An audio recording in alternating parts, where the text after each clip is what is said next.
दोस्तों एक बार फिर से आप लोग का स्वागत है मास्टरमाइंड ऑफ जीके में। आज हम लोग प्रैक्टिस सेट 2 को कवर करेंगे। ठीक है फ्रेंड्स, देखिए 16 दिसंबर और 20 दिसंबर का जो फॉरेस्ट गार्ड का एग्जाम होने वाला है फ्रेंड्स, उसका भी प्रैक्टिस सेट चला रहे हैं फ्रेंड्स। तो ये दूसरा प्रैक्टिस सेट है।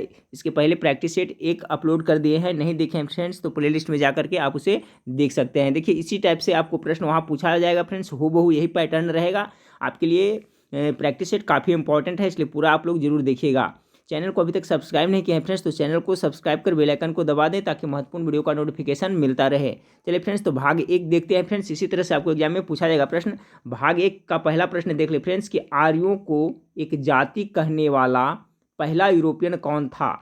तो पहला यूरोपियन कौन था फ्रेंड्स जिसने आर्यों को एक जाति कहा था। तो इसका करेक्ट आंसर हो जाएगा option number C, Max Muller ने कहा था। सवाल नंबर 2 है फ्रेंड्स कि किस चोल शासक ने श्रीलंका के उत्तरी भाग को जीतकर अपने साम्राज्य का एक प्रांत बनाया था। इसका राइट आंसर हो जाएगा आपका राजा राज प्रथम। चलिए सवाल नंबर 3 को देखिए। सवाल नंबर 3 है कि निम्न में से किसने मनसबदारी व्यवस्था का सूत्रपात किया था। तो अकबर ने मनसबदारी व्यवस्था का सूत्रपात किया था। ऑप्शन नंबर सी इसका करेक्ट आंसर हो जाएगा। सवाल नंबर 4 है फ्रेंड्स कि राष्ट्रीय संघर्ष के दौरान प्रसिद्ध समाचार पत्र केसरी का संस्थापक और संपादक कौन था। तो केसरी का संस्थापक और संपादक कौन था फ्रेंड्स। सवाल नंबर 4 का राइट आंसर हो जाएगा ऑप्शन नंबर सी, लोकमान्य तिलक। सवाल नंबर 5 है कि निम्नलिखित में से किस आंदोलन का नेतृत्व महात्मा गांधी ने नहीं किया था। तो गेस करें फ्रेंड्स, ऑप्शन ए में भारत छोड़ो आंदोलन, बी में स्वदेशी आंदोलन, सी में असहयोग आंदोलन, डी में सविनय अवज्ञा आंदोलन। इसका राइट आंसर क्या होगा। तो सवाल नंबर जो 5 है फ्रेंड्स, इसका जो राइट आंसर हो जाएगा ऑप्शन नंबर बी, स्वदेशी आंदोलन का नेतृत्व महात्मा गांधी ने नहीं किया था। ठीक फ्रेंड्स, बाकी आपका भारत छोड़ो आंदोलन, असहयोग आंदोलन और सविनय अवज्ञा आंदोलन का नेतृत्व महात्मा गांधी ने किया था। सवाल नंबर 6 को देखिए। सवाल नंबर 6 है भारतीय राष्ट्रीय कांग्रेस के किस सत्र में पूर्ण स्वराज प्रस्ताव स्वीकार किया गया।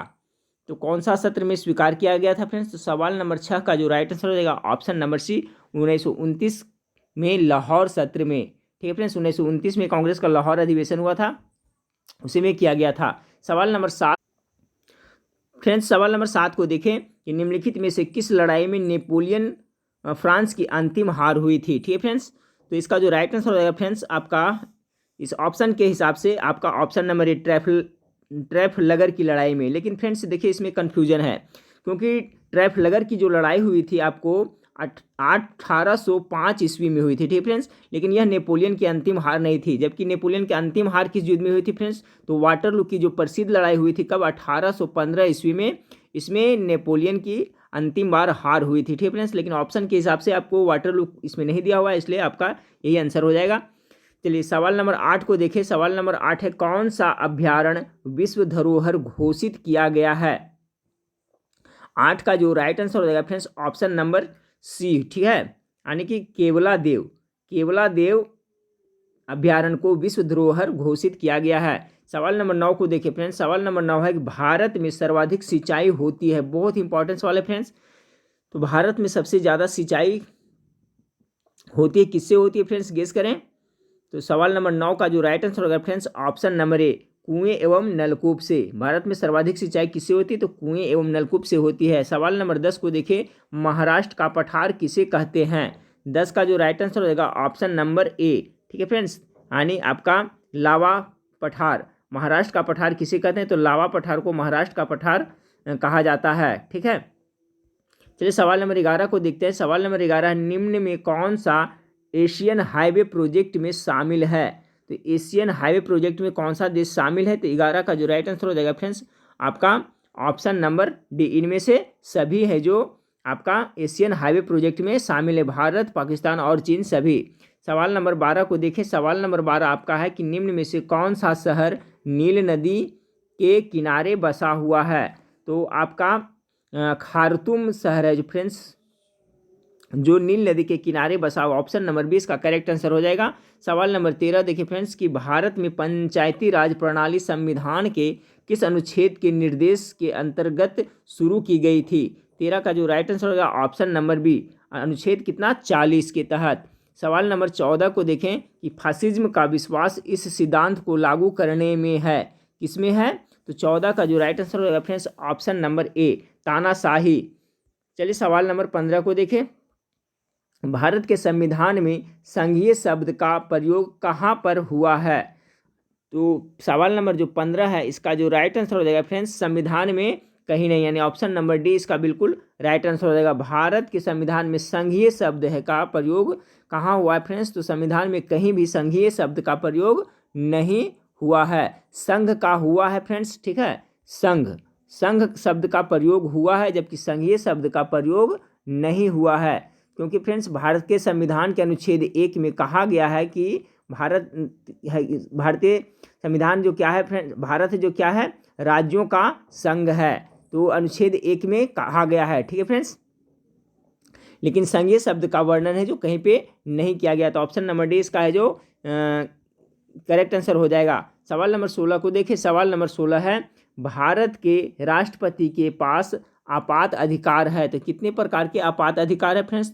तो 3 प्रकार के आपात अधिकार है। चलिए सवाल नंबर 17 को देखिए। सवाल नंबर 17 है, संसद में अपनी राय देने के लिए किस अधिकारी को आमंत्रित किया जा सकता है? तो सवाल नंबर 17 का जो राइट आंसर होगा friends, option number A, Bharat का महान्यायवादी। देखिए फ्रेंड्स प्रैक्टिस सेट ये बहुत ही इंपॉर्टेंट है, क्वेश्चन का लेवल भी बहुत अच्छा है फ्रेंड्स, इसी टाइप का प्रश्न आपको वहाँ पर पूछा जाएगा, इसलिए पूरा प्रैक्टिस सेट आप लोग जरूर देखें फ्रेंड्स, जिसका एग्जाम है फॉरेस्ट गार्ड और फॉरेस्टर का। सवाल नंबर 17 का क्या था फ्रेंड्स कि संसद में अपनी राय देने के लिए किस अधिकारी को आमंत्रित किया जा सकता है? तो भारत का महान्यायवादी को आमंत्रित किया जा सकता है। सवाल नंबर 18 देखिए फ्रेंड्स कि उरी एक खाली स्थान क्या है? 18 का है फ्रेंड्स, उरी एक है जो क्या नदी का नाम है, ठीक है, ऑप्शन नंबर सी इसका है जो करेक्ट आंसर हो जाएगा, ठीक है। और देखिए फ्रेंड्स इसके तट पर वो टांडा नगर बसा हुआ है, पूछा जाता है कभी कभी, ठीक है। और जो उरी है जो आपको फ्रेंड्स, उरी और बाघ नदियां हैं जो संयुक्त रूप से नर्मदा नदी में मिल जाती है, तो ध्यान रखिएगा उरी है जो क्या है, एक नदी है, और उरी नदी के किनारे ही टांडा नगर बसा हुआ है। और उरी और बांध नदियां हैं जो जाकर करके संयुक्त रूप से किसमें, नर्मदा में मिल जाती है, तो उरी क्या है, एक नदी का नाम है। सवाल नंबर 19 को देखिए फ्रेंड्स कि विश्व प्रसिद्ध एफिल टावर का आधार किससे से बना हुआ है? तो एफिल टावर का आधार किससे बना हुआ है? बहुत ही इंपॉर्टेंट सवाल है फ्रेंड्स, गेस करें। 19 का जो राइट आंसर होगा friends, option number B, cement से बना हुआ है। चलिए सवाल नंबर 20 को देखते हैं। सवाल नंबर 20 आपका है फ्रेंड्स कि निम्नलिखित में से किस देश ने घरेलू निर्मित रडार के पकड़ में न आने वाला वायुयान सोफ्रेह माही का सफलतापूर्वक परीक्षण किया है? तो किसने किया है फ्रेंड्स? सवाल नंबर 20 का जो राइट आंसर हो जाएगा ऑप्शन नंबर बी, ईरान ने किया है। सवाल नंबर 21 को देखिए। सवाल नंबर 21 है, पीली क्रांति शब्द किस बड़ी मात्रा में उत्पादित के संदर्भ में प्रयुक्त होता है? तो पीली क्रांति किससे संबंधित है? तो इसका जो राइट आंसर होगा फ्रेंड्स आपका 21 का ऑप्शन नंबर सी, खाद्य तेल से पीली क्रांति संबंधित है। तो पीली क्रांति शब्द किस बड़ी मात्रा में उत्पादित वस्तु के संदर्भ में प्रयुक्त होता है? तो खाद्य तेल के मात्रा में। सवाल नंबर 22 को देखिए फ्रेंड्स। सवाल नंबर 22 है, किस क्रिकेट खिलाड़ी को रावलपिंडी एक्सप्रेस कहा जाता है? तो शोएब अख्तर को रावलपिंडी एक्सप्रेस कहा जाता है। सवाल नंबर 23 को देखिए फ्रेंड्स कि निम्नलिखित भारतीय राज्यों में से किस में केसर की खेती की जाती है? तो केसर की खेती सबसे ज़्यादा आपको कहाँ की जाती है? तो आपको जम्मू एवं कश्मीर में केसर की खेती की जाती है। चलिए फ्रेंड्स सवाल नंबर 24 को देखें। सवाल नंबर 24 है कि मालीगांव किस रेलवे जोन का मुख्यालय है? 24 का जो राइट आंसर रहेगा ऑप्शन नंबर सी, उत्तर पूर्वी सीमांत रेलवे का मुख्यालय मालीगांव है। सवाल नंबर 25 को देखिए फ्रेंड्स। सवाल नंबर 25 आपका है कि बॉम्बे योजना कब प्रस्तुत की गई? 25 का जो राइट आंसर रहेगा ऑप्शन नंबर सी, 1944 ईस्वी में बॉम्बे योजना प्रस्तुत की गई थी। सवाल नंबर 26 को देखें। सवाल नंबर 26 है फ्रेंड्स आपका कि निम्न कथनों पर गौर करें। पहला कथन है, बिहार में मात्र 63.82% आबादी साक्षर है, यानी भारत में साक्षरता का कितना है फ्रेंड्स? तो 63.82% हो गया। दूसरा में है, साक्षरता की दृष्टि से बिहार देश में अंतिम पायदान पर है। अब इसमें से कौन सा कथन सत्य है? तो 26 का जो राइट आंसर हो जाएगा फ्रेंड्स ऑप्शन नंबर डी, ठीक है, 1 और 2 है जो दोनों कथन है जो क्या है, सत्य है। यानी बिहार में जो मात्र 63.82% आबादी साक्षर है, और दूसरा साक्षरता की दृष्टि से बिहार देश के अंतिम पायदान पर, यानी दोनों सही है। चलिए सवाल नंबर 27 को देखते हैं। सवाल नंबर 27 है कि बिहार में किस प्रकार के वन पाए जाते हैं? बहुत ही इंपॉर्टेंट प्रश्न है फ्रेंड्स, और ये चूंकि फॉरेस्ट गार्ड का एग्जाम है इसके लिए प्रश्न को जरूर माइंड में फिट रखें फ्रेंड्स। तो सवाल नंबर 27 का राइट आंसर हो जाएगा ऑप्शन नंबर सी। बिहार में जो है आपको आर्द्र पतझड़ और शुष्क पतझड़ दोनों प्रकार के वन पाए जाते हैं। तो सवाल नंबर 27 का right answer option number C हो जाएगा। दोनों कौन कौन? आर्द्र पतझड़ वन और शुष्क पतझड़ वन। चलिए सवाल नंबर 28 को देखते हैं फिर। सवाल नंबर 28 आपका कि निम्न में बिहार का कौन सा जिला अबरख प्राप्ति का क्षेत्र है? तो कहाँ अबरख प्राप्ति का क्षेत्र बिहार में कौन सा जिला में होता है फ्रेंड्स? तो सवाल नंबर जो 28 का राइट आंसर हो जाएगा ऑप्शन नंबर डी। इनमें से सभी देखिए नवादा, जमुई और मुंगेर सभी जिला में अबरख का क्षेत्र है। ठीक है, याद रखिएगा ऑप्शन नंबर डी इसका राइट आंसर हो जाएगा। सवाल नंबर 29 को देखिए फ्रेंड्स कि बिहार में वर्ष 2005 से 13 में प्रति व्यक्ति आय की वृद्धि दर कितनी रही है? तो 29 का जो राइट आंसर हो जाएगा फ्रेंड्स ऑप्शन नंबर डी 9.2%। कब? 205 से 213 के बीच। चलिए सवाल नंबर 30 को देखते हैं फ्रेंड्स। कथन है उत्तर बिहार में पूर्व आर्य संस्कृति के बहुत कम प्रमाण मिलते हैं। कथन आर प्राचीन महाकाव्य में वर्णित मलद एवं करुणा शब्द संभवतः बिहार के बक्सर क्षेत्र के लिए प्रयुक्त हुए हैं। अब इनमें से कौन सा कथन सही है फ्रेंड्स और कौन सा गलत है ये आपको चूज करना है। तो सवाल नंबर 30 का जो राइट आंसर हो जाएगा ऑप्शन नंबर सी हो जाएगा। ए एवं आर सही है, यानी दोनों सही है। उत्तर बिहार में पूर्व आर्य संस्कृति के बहुत कम प्रमाण मिलते हैं, ये भी सही है। और ये कथन प्राचीन महाकाव्य में वर्णित मलद एवं करुणा शब्द संभवतः बिहार के बक्सर क्षेत्र के लिए प्रयुक्त होता है, दोनों सही है। तो देखिए फ्रेंड्स ये 30 प्रश्न था जो आपको जीके जीएस से था। अगला भाग 2 में आपको मैथ से है फ्रेंड्स। तो मैथ जो सिंपल पूछा जाएगा फ्रेंड्स। आप जनरल जो मैथ की तैयारी करते हैं वो सब देख लीजिएगा फ्रेंड्स, तो आपका क्लियर हो जाएगा। अब देखते हैं फ्रेंड्स हम लोग भाग 3 को देखते हैं। ठीक है, तो भाग 1 में तो कुछ जीके जीएस हो गया था फ्रेंड्स, इतिहास से संबंधित हो गया था, भूगोल ज्योग्राफी से। और भाग 3 में है जो फ्रेंड्स इसमें आपको परिस्थितिकी तंत्र पर्यावरण से प्रश्न पूछा जाता है फ्रेंड्स। तो ये देखिए वो काफ़ी इंपॉर्टेंट है, ये पॉइंट बहुत इंपॉर्टेंट है फ्रेंड्स, इससे पक्का ये प्रश्न पूछा जाएगा। तो सवाल नंबर 56 को देखिए।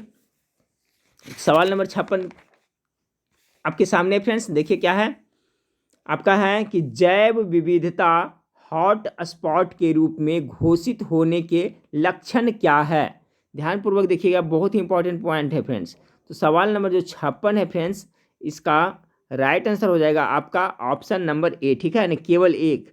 अब देखिए जैव विविधता हॉट स्पॉट के रूप में घोषित होने के लिए लक्षण क्या है? तो पहला लक्षण यही लक्षण है फ्रेंड्स क्या कि इस क्षेत्र में कम से कम 0.5% या संकटग्रस्त वनस्पतियों की 1500 प्रजातियों को स्थानिक प्रजातियों के रूप में होना चाहिए। बहुत ही वीवीआई सवाल है फ्रेंड्स एग्जाम के दृष्टिकोण से। तो याद रखिएगा कि जैव विविधता हॉट स्पॉट के रूप में घोषित होने का लक्षण क्या है? तो इसका लक्षण है कि कम से कम 0.5% या संकटग्रस्त वनस्पतियों की 1500 प्रजातियां को स्थानिक प्रजातियों के रूप में होना चाहिए। चलिए सवाल नंबर 2 को देखें कि इस क्षेत्र को अपनी ये तो हो गया फ्रेंड्स, इसका जो राइट आंसर हो गया जो आपका 1 हो गया। चलिए सवाल नंबर 57 को देखें, इसमें से चूज करना था। ठीक है फ्रेंड्स, सवाल नंबर अगला देखते हैं 57 को। निम्नलिखित में कौन सा प्रोटोकॉल उसके मुद्दे से सही संबंधित नहीं है? उसके मुद्दे से कौन सा संबंधित नहीं, कौन सा प्रोटोकॉल? तो सवाल नंबर जो 57 है फ्रेंड्स इसका जो राइट आंसर है आपका ऑप्शन नंबर सी। बाकी सभी ये जो है संबंधित है। जैसे 1987 का मॉन्ट्रियल प्रोटोकॉल ओजोन क्षयकारी पदार्थ से, ये आपका सही है। बी में हो गया 1979 का बोन सम्मेलन प्रवासी प्रजातियों के संरक्षण से, ये भी सही है। जबकि 1989 का बासेल सम्मेलन ट्रांस बाउंड्री आंदोलन परागन हैंडलिंग और रहने वाले संशोधित जीवों के उपयोग के विनिमय के लिए, ये है जो आपका इससे संबंधित प्रोटोकॉल नहीं है। और डी में है जो ये भी देख ले फ्रेंड्स कि 1998 का रॉटरडैम सम्मेलन, ये किससे संबंधित है? तो कुछ खतरनाक रसायन और कीटनाशकों के अंतर्राष्ट्रीय व्यापार में सहमति। तो देखिए फ्रेंड्स इसमें जितना ऑप्शन दिया हुआ सभी जो काफ़ी इंपॉर्टेंट है, तो सभी को एक बार फिर से देख लें फ्रेंड्स, थोड़ा वक्त दें और सभी को जरूर याद कर लीजिएगा कि 1987 का जो मॉन्ट्रियल प्रोटोकॉल हुआ था वो किससे संबंधित है फ्रेंड्स? तो आपका ओजोन क्षयकारी पदार्थ से संबंधित है। 1979 का बोन सम्मेलन प्रवासी प्रजातियों के संरक्षण से है। ये सब माइंड में फिट कर ले फ्रेंड्स, बहुत ही इंपॉर्टेंट सा पॉइंट है। तीसरा तो आपका गलत ही हो गया फ्रेंड्स। चौथा है 1998 का जो रॉटरडैम सम्मेलन था, ये किससे संबंधित था? तो कुछ खतरनाक रसायन और कीटनाशकों के अंतर्राष्ट्रीय व्यापार में सहमति से। चलिए सवाल नंबर 58 को देखते हैं फ्रेंड्स कि शेर की पूंछ वाला मकाक किस वन्य जीव रिजर्व में पाया जाता है? बहुत ही इंपॉर्टेंट सवाल है ये भी। तो सवाल नंबर जो आपका 58 है फ्रेंड्स, इसका राइट आंसर हो जाएगा ऑप्शन नंबर ए, नीलगिरी में। शेर की पूंछ वाला मकाक किस वन्य जीव रिजर्व में पाया जाता है? तो नीलगिरी में। अगला सवाल है फ्रेंड्स कि भारतीय जलीय निकायों में एक परेशानी घास के रूप में प्रदूषण निकालने के लिए एक जलीय पौधे को अमेरिका से पेश किया गया, इसका क्या नाम है? तो इसका जो नाम है फ्रेंड्स आपका एगी ओल्पस नाम है। क्या है? एगी ओल्पस। ऑप्शन नंबर 20 का राइट आंसर हो जाएगा। फिर से सुने फ्रेंड्स कि भारतीय जलीय निकायों में एक परेशानी घास के रूप में प्रदूषण निकालने के लिए एक जलीय पौधे को अमेरिका से पेश किया गया, तो उसका क्या नाम है? तो एगी ओल्पस नाम है। चलिए सवाल नंबर 60 को देखते हैं कि नाइट्रोजन चक्र में मिट्टी नाइट्रेट्स को मुक्त नाइट्रोजन में किसके द्वारा बदल दिया जाता है? तो नाइट्रोजन चक्र में मिट्टी नाइट्रेट्स को मुक्त नाइट्रोजन में किसके द्वारा बदला जाता है? तो 60 का जो राइट आंसर हो जाएगा option number B, denitrifying bacteria के द्वारा। चलिए सवाल नंबर 61 को देखते हैं कि सल्फर डाइऑक्साइड के प्रदूषण का जैविक सूचक है, क्या है? तो इसका हो जाएगा right answer friends option number A, काई है। सल्फर डाइऑक्साइड के प्रदूषण का जैविक सूचक क्या है? तो काई। चलिए सवाल नंबर 62 को देखते हैं कि पानी के फर्न अजोला और साइनोबैक्टीरियम अन्नाबेना के बीच संबंध है, कैसा संबंध है?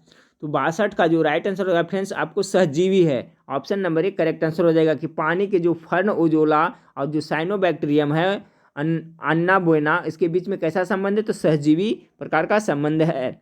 सवाल नंबर 63 को देखते हैं फ्रेंड्स कि निम्नलिखित में कौन सा मूंगा चट्टान का क्षेत्र नहीं है? तो मूंगा चट्टान का क्षेत्र इसमें से कौन सा नहीं है, यही आपको बताना है। तो सवाल नंबर जो 63 है, इसका जो राइट आंसर हो जाएगा ऑप्शन नंबर बी, खंबात की खाड़ी है जो मूंगा चट्टान का क्षेत्र नहीं है। बाकी आपका मन्नार की खाड़ी, लक्षद्वीप और अंडमान निकोबार द्वीप समूह है जो मूंगा चट्टान का क्षेत्र है। सवाल नंबर 64 को देखिए फ्रेंड्स कि विश्व का सर्वाधिक प्रति व्यक्ति कार्बन डाइऑक्साइड उत्सर्जक है, कौन सा देश है जो विश्व का सर्वाधिक प्रति व्यक्ति कार्बन डाइऑक्साइड उत्सर्जक है?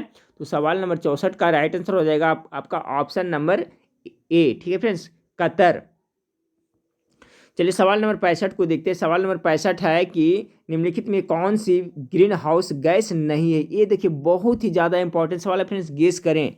ऑप्शन ए में मीथेन है, बी में नाइट्रस ऑक्साइड है, सी में सल्फर हेक्साफ्लोराइड है और डी में कार्बन मोनोऑक्साइड है। तो 65 का जो राइट आंसर होगा फ्रेंड्स आपका ऑप्शन नंबर डी, ठीक है। 65 का जो राइट आंसर होगा ऑप्शन नंबर डी, निम्नलिखित में कौन सा ग्रीन हाउस गैस नहीं है? तो कार्बन मोनोऑक्साइड है जो फ्रेंड्स आपका ग्रीन हाउस गैस नहीं है। कार्बन मोनोऑक्साइड एक बड़ा प्रदूषक है लेकिन यह ग्रीन हाउस गैस के अंतर्गत नहीं आता है। ऑप्शन नंबर डी है जो आपका राइट आंसर हो जाएगा। बाकी आपका मीथेन, नाइट्रस ऑक्साइड और सल्फर हेक्साक्लोराइड है जो आपको ग्रीन हाउस गैस के अंतर्गत आता है, कार्बन मोनोऑक्साइड नहीं आता है। चलिए सवाल नंबर 66 देखिए, निम्नतम तापमान किसके द्वारा मापा जाता है? तो 66 का जो राइट आंसर हो जाएगा friends option number A, alcohol thermometer से न्यूनतम तापमान मापा जाता है। किससे? याद रखिएगा, एल्कोहल थर्मामीटर से। सवाल नंबर 67 है फ्रेंड्स कि एक्स किरणें के तरंगदैर्घ्य को मापने के लिए कौन से उपकरण का प्रयोग किया जाता है? 67 का जो राइट आंसर हो जाएगा ऑप्शन नंबर ए, ब्रैग स्पेक्ट्रोमापी का प्रयोग किया जाता है। सवाल नंबर 68 देखें कि अधिक द्रव्यमान वाली एक क्रिकेट बॉल और एक टेनिस बॉल को समान वेग से फेंका जाता है, यदि उन्हें रोका जाए तो क्रिकेट बॉल के लिए निम्नलिखित में से किसकी आवश्यकता होगी? 68 का जो राइट आंसर हो जाएगा फ्रेंड्स ऑप्शन नंबर ए, अधिक बल की आवश्यकता होगी। 69 नंबर सवाल देखिए, यदि किसी चुंबक का तीसरा ध्रुव हो तो तीसरा ध्रुव कहलाता है, तो इसका राइट आंसर क्या होगा? 69 का जो राइट आंसर होगा फ्रेंड्स ऑप्शन नंबर डी, परिणामी ध्रुव कहलाएगा। बहुत ही महत्वपूर्ण सवाल है कि यदि किसी चुंबक का तीसरा ध्रुव हो तो तीसरा ध्रुव क्या कहलाएगा? परिणामी ध्रुव कहलाएगा। सवाल नंबर 70 देखें कि HTML में NOSHADE प्रतीक है, किसका प्रतीक है, ठीक है फ्रेंड्स।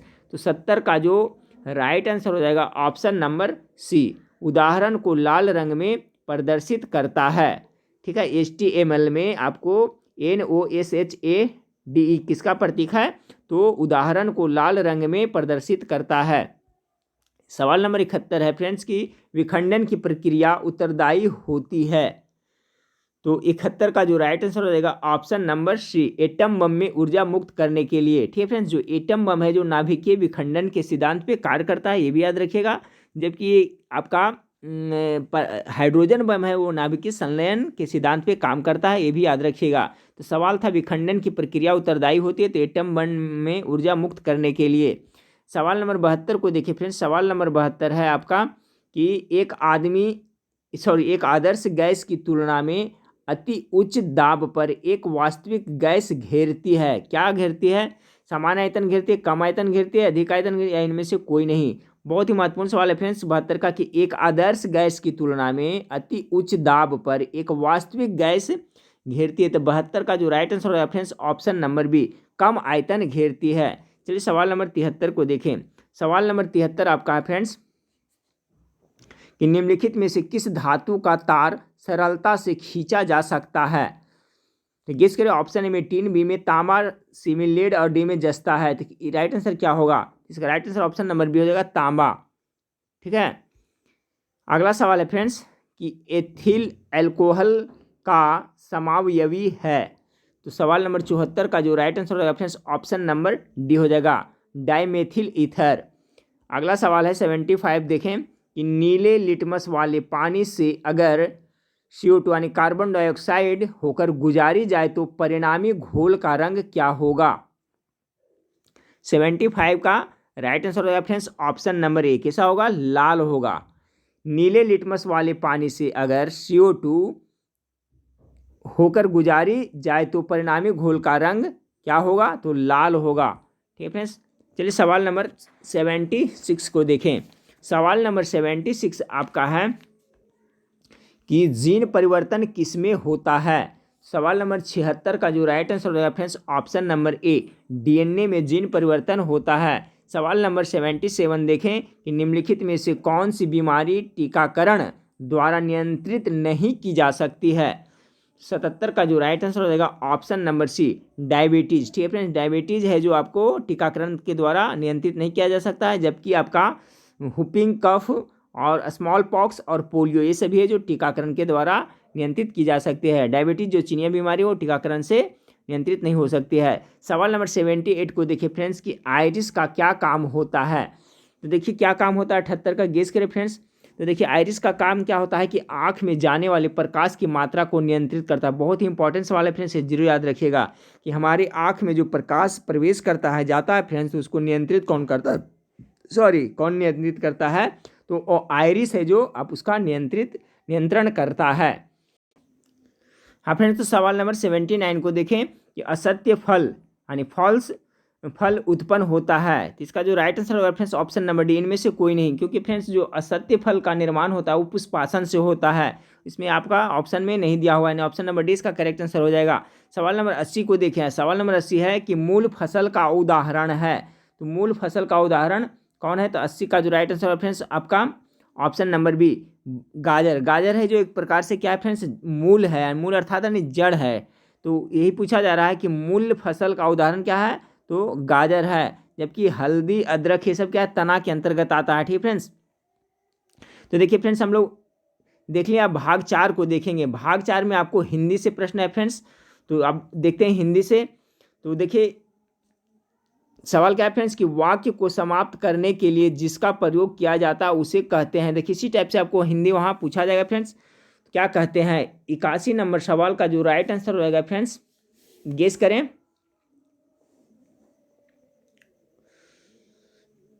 तो इसका जो राइट आंसर होगा ऑप्शन नंबर बी हो जाएगा, पूर्ण विराम। कि वाक्य को समाप्त करने के लिए जिसका प्रयोग किया जाता है उसे क्या कहते हैं, तो पूर्ण विराम। जब भी वाक्य हम लोग समाप्त करते हैं फ्रेंड्स तो लास्ट में क्या देते हैं, पूर्ण विराम देते हैं। सवाल नंबर 82 को देखिए। माता पिता लोहे के चने चबाकर बच्चे को पढ़ाते हैं, मोटे काले शब्दे वाले मुहावरा का अर्थ स्पष्ट कीजिए। तो लोहे के चने चबाने लोहे के चने चबाना। ठीक है फ्रेंड्स, इस मुहावरा का अर्थ पूछा जा रहा है। तो 82 नंबर सवाल का गेस करें। ऑप्शन ए में बहुत कठिनाई झेलना, स्पष्ट बात करना, सी में बहुत ही विश्वास रखना, डी में बहुत ही आशा रखना। तो इसका जो राइट आंसर होगा फ्रेंड्स ऑप्शन नंबर क्या ए हो जाएगा, 82 का ए हो जाएगा, बहुत कठिनाई झेलना। लोहे के चना चबाना का अर्थ हुआ बहुत कठिनाई झेलना। चलिए सवाल नंबर 83 को देखिए। कहाँ राजा भोज कहाँ गंगू तेली लोक उक्ति का अर्थ होगा। तो गेस करें फ्रेंड्स, इसका आप लोग गेस करते चलें क्या होगा इसका राइट आंसर। ऑप्शन ए में विशिष्ट और सामान्य व्यक्ति की तुलना, दोनों बराबर होना, किसी तरह की जिम्मेदारी न उठाना, डी इनमें से कोई नहीं। तो इसका जो राइट आंसर होगा फ्रेंड्स ऑप्शन नंबर ए, विशिष्ट और सामान्य व्यक्ति की तुलना। कहाँ राजा भोज कहाँ गंगू तेली मुहावरे का अर्थ यही हो जाएगा। चलिए अगला 84 नंबर सवाल को देखिए फ्रेंड्स। सवाल नंबर 84 आपका है कि जो मासिक समय छंद है प्रत्येक चरण में 16 मात्राएं होती है उसे कहते हैं। तो उसे क्या कहते हैं, उसे चौपाई कहा जाता है। ठीक है, ऑप्शन नंबर ए इसका राइट आंसर हो जाएगा। फिर से सुनिए, जो मासिक सम छंद है और प्रत्येक चरण में 16 मात्राएं होती है उसे कहते हैं चौपाई। ठीक है, ये चौपाई का आपका परिभाषा है फ्रेंड्स, याद रखें। अगला पॉइंट है कि भीष्म पितामह ने आजीवन शादी न करने का प्रण लिया था। मोटे काले शब्द का समास क्या होगा, यानी आजीवन है जो कौन सा समास के अंतर्गत आएगा। तो सवाल नंबर 85 का जो राइट आंसर हो जाएगा फ्रेंड्स ऑप्शन नंबर आपका ए हो जाएगा, अवयवी भाव समास के अंतर्गत आएगा आजीवन। चलिए सवाल नंबर 86 को देखिए। हाँ फिर तो सवाल नंबर 86 देखें कि करुण रस का स्थायी भाव होगा। तो देखिए करुण रस का स्थायी भाव क्या होता है, शोक होता है। ऑप्शन नंबर बी इसका बिल्कुल राइट आंसर हो जाएगा। चलिए सवाल नंबर 87 को देखें कि निम्नलिखित शब्दों में से स्त्रीलिंग शब्द हो पहचानिए।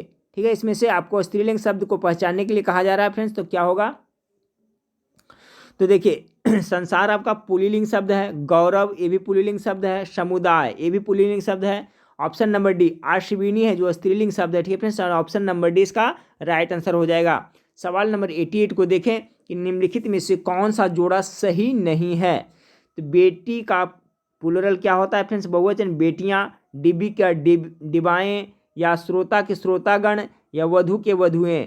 तो देखिए सवाल नंबर जो 88 है फ्रेंड्स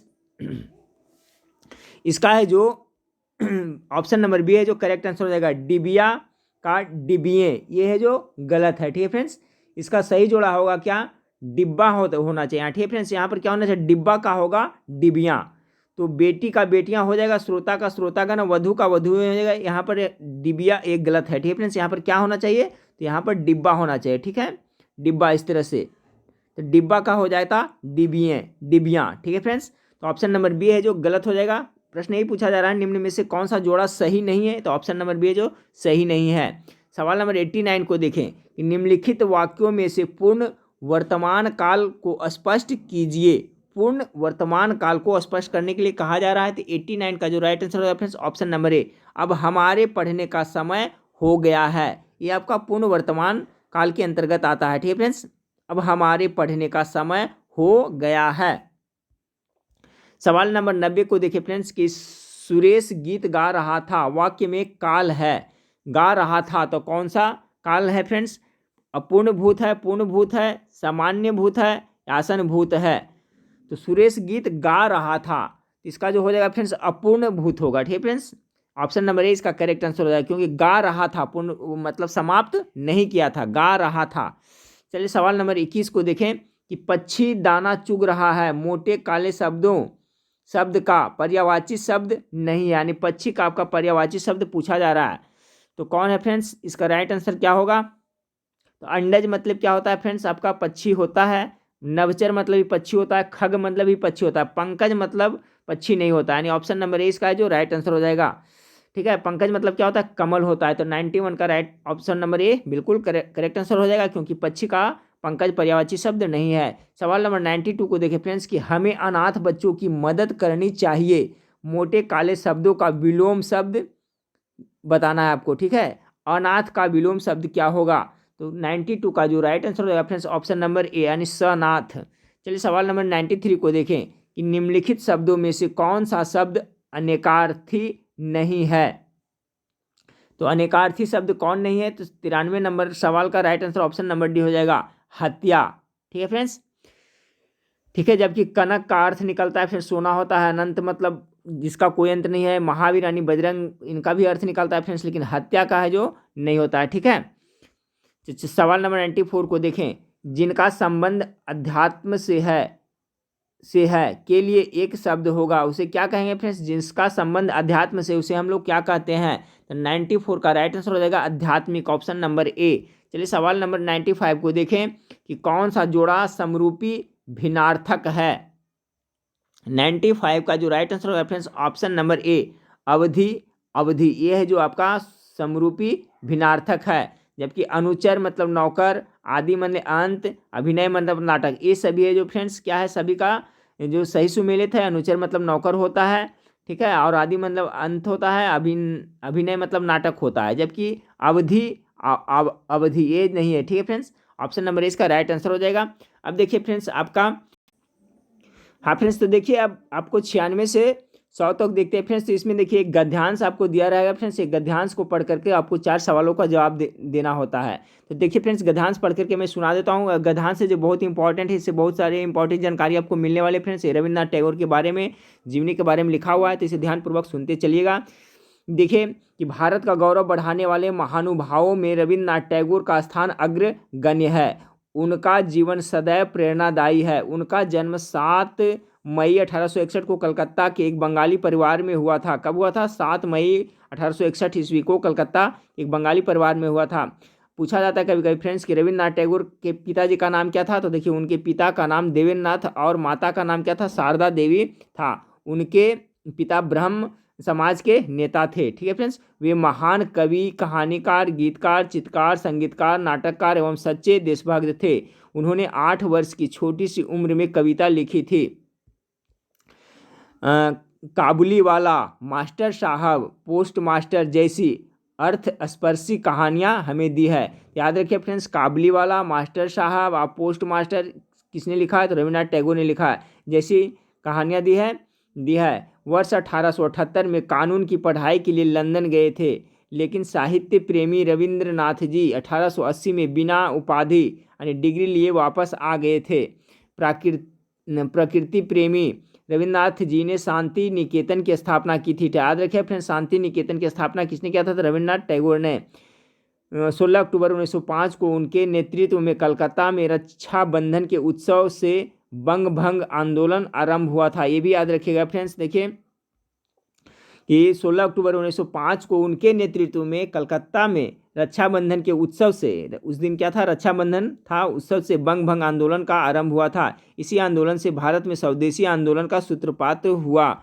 उनकी सबसे लोकप्रिय रचना गीतांजलि रही, जिसके लिए 1913 में उन्हें नोबेल पुरस्कार प्रदान किया गया। ठीक फ्रेंड्स, कहीं कहीं पे 1912 देता है फ्रेंड्स, ठीक है, यहाँ पर 13 लिखा हुआ है। तो उनको नोबेल पुरस्कार मिला था, ये आप लोग को भी पता होगा फ्रेंड्स, गीतांजलि पर मिला था, दिया गया था। वर्ष 1919 में हुए जालियांवाला बाग हत्याकांड की उन्होंने भरपूर निंदा की। उनका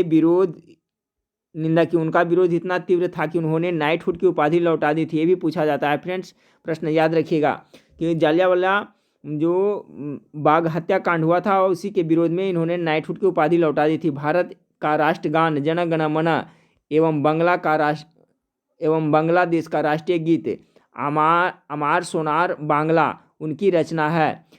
सर्वोत्मुखी प्रतिभा रखने वाले रविन्द्रनाथ जी का निधन 7 अगस्त 1941 को कलकत्ता में हुआ। उनका जीवन सदैव पथ प्रदर्शक है। ठीक फ्रेंड्स, देखिए तो इसमें बहुत सारे चीज़ हमको सीखने के लिए मिला फ्रेंड्स। अब इससे संबंधित देखिए इसी तरह से आपको एग्जाम में 4 प्रश्न पूछा जाएगा, तो देख लेते हैं। अब देखिए यहाँ कि उनके पिता कौन से समाज के नेता थे, तो इसका राइट आंसर क्या हो जाएगा फ्रेंड्स, अभी हम लोग ने देखे थे ब्रह्म समाज के नेता थे। ब्रह्म समाज की स्थापना किसने किया था, तो राजा राम मोहन राय ने। कब किया था फ्रेंड्स, तो 1828 ईस्वी में राजा राम मोहन राय ने ब्रह्म समाज की स्थापना किए थे। ये भी आप जरूर याद रखिएगा। तो यहाँ पर सवाल है फ्रेंड्स, उनके पिता कौन से समाज के नेता थे, तो ब्रह्म समाज के। अभी हम लोग ने गद्यांश में पढ़े थे फ्रेंड्स। तो 96 का जो राइट आंसर हो जाएगा ऑप्शन नंबर ए। अब देखिए 97 को देखते हैं फ्रेंड्स कि जन गण मन राष्ट्रगान की रचनाकार कौन है, तो रविन्द्रनाथ टैगोर। इसका भी हो जाएगा right answer friends option number A. चलिए अगला पॉइंट है फ्रेंड्स कि नाइटहुड की उपाधि रविन्द्रनाथ ने क्यों लौटाई थी, तो किसके विरोध में? तो जालियांवाला बाग हत्याकांड के विरोध में लौट आए थे। ऑप्शन नंबर 20 का करेक्ट आंसर होगा। सवाल नंबर 99 को देखिए फ्रेंड्स कि रविन्द्रनाथ टैगोर की कौन सी रचना को नोबेल पुरस्कार प्राप्त हुआ था? तो किस पे मिला था? गीतांजलि पर मिला था। ठीक है फ्रेंड्स, यानी ऑप्शन नंबर डी इसका राइट आंसर हो जाएगा। चलिए लास्ट सवाल को देखते हैं फ्रेंड्स कि रविन्द्रनाथ टैगोर का जन्म कब और कहाँ हुआ था? तो अभी हम लोग ने देखा था फ्रेंड्स कि इनका जन्म है जो 7 मई 1861 ईस्वी में हुआ था, यानी ऑप्शन नंबर ए इसका बिल्कुल राइट आंसर है। ठीक है, 7 मई 1861 ईस्वी में। यहाँ पर भी आप देख सकते हैं फ्रेंड्स 7 मई 1861 ईस्वी में इनका जन्म हुआ था। ठीक है फ्रेंड्स, तो देखिए आपका फॉरेस्ट गार्ड और फॉरेस्टर के लिए दूसरा प्रैक्टिस सेट था फ्रेंड्स, हूबहू इसी तरह से आपको वहाँ पर प्रश्न पूछा जाएगा फ्रेंड्स। वीडियो अच्छा लगे तो लाइक कर दिएगा फ्रेंड्स। इसी तरह से मैं कंटिन्यू एग्जाम तक आपको प्रैक्टिस सेट प्रोवाइड करता रहूँगा। ठीक है फ्रेंड्स, इसके अलावा आपका बिहार पुलिस का भी हमारे चैनल पर तैयारी करवाई जा रही है फ्रेंड्स, तो हमारे चैनल से जुड़े रहें फ्रेंड्स। और आप लोग को जल्द ही फ्रेंड्स हम लाइव क्लास भी प्रोवाइड मैं कराऊंगा। ठीक है, तो नेक्स्ट वीडियो में फिर मिलते हैं। देखने के लिए थैंक यू, धन्यवाद।